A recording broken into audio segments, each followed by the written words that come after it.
बॉलीवुड के दिवंगत दिग्गज अभिनेता ऋषि कपूर अपने बेबाक अंदाज के लिए हमेशा चर्चाओं में रहे। वो जो सोचते थे वही खुलकर कहते भी थे।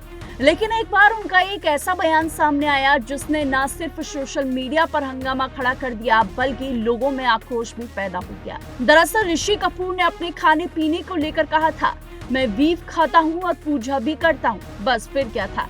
उनके इस बयान पर उस वक्त जबरदस्त बवाल मच गया था। तो आखिर ऋषि कपूर ने ये ट्वीट क्यों किया, आइए जानते हैं इस पूरी वीडियो में। बॉलीवुड के दिवंगत एक्टर ऋषि कपूर ने 67 साल की उम्र में दुनिया को अलविदा कह दिया था और उन्होंने अपनी शानदार फिल्मी सफर के लिए लोगों के दिलों में एक हमेशा के लिए जगह बना ली। उनकी साफ गोई भी लोगों के जहन में लंबे समय तक रहेगी। ऋषि उन एक्टरों में से एक हैं जो जब तक रहे अपने मुखर स्वभाव के लिए जाने गए और सोशल मीडिया पर सक्रिय रहने वाले ऋषि कपूर तकरीबन हर मसले पर अपनी राय रखते नजर आते थे, वह भी पूरी बेबाकी से।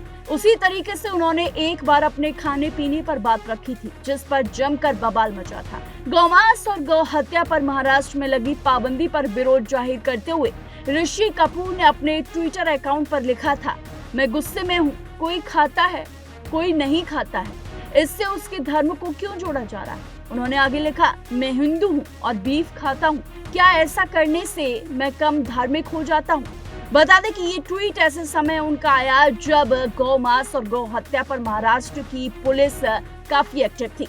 जैसे ही ऋषि कपूर का ये ट्वीट सामने आया, लोगों के अंदर आक्रोश पैदा हो गया। लोग ऋषि कपूर के घर के बाहर हंगामा करने लगे।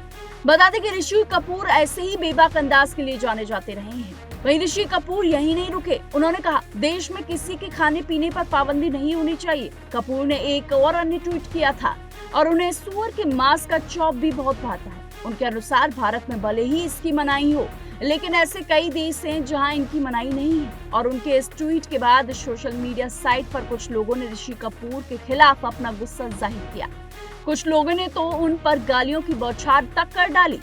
इसी तरीके से लॉकडाउन के दौरान उन्होंने सरकार को शराब की बिक्री शुरू करने की भी सलाह दी थी। उन्होंने 28 मार्च को लिखा था कि उन्हें गलत समझने की जरूरत नहीं है, लोग घर में ही रहेंगे। इस वक्त तनाव भी है, शराब की बिक्री शुरू होने से लोगों को राहत मिलेगी और सरकार की कमाई भी बढ़ेगी। आखिर इस वक्त सरकार को भी पैसों की सख्त जरूरत है। इससे पहले उन्होंने 26 मार्च को देश में इमरजेंसी लगाने की मांग की थी। उन्होंने कहा था कि जिस तरह से लोग डॉक्टरों और पुलिस वालों को मार रहे हैं, उससे लग रहा है कि देश को इमरजेंसी की जरूरत है। तो दोस्तों, आपने देखा कि ऋषि कपूर अपने बेबाक अंदाज से कुछ भी बोल दिया करते थे। इसी बेबाक अंदाज से उनकी पत्नी नीतू कपूर भी काफी डर में रहती थी। हालांकि मैं आपको बता दूं कि द कपिल शर्मा शो में नीतू कपूर ने शिरकत की थी, जहां उन्होंने इस डर को बयां किया।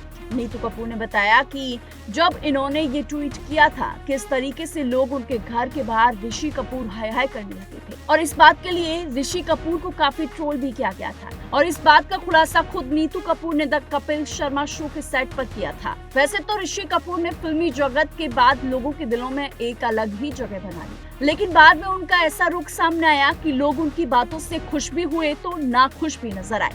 लेकिन ऋषि कपूर की आदत कभी नहीं बदली। वो अपने बेबाकी अंदाज से ऐसे ही ट्वीट करते रहे और अपनी बात को हमेशा ऐसे ही सबके सामने रखते नजर आए थे ऋषि कपूर। तो ऐसी तमाम बॉलीवुड से जुड़ी अपडेट्स के लिए देखते रहिए TNP एक्सक्लूसिव।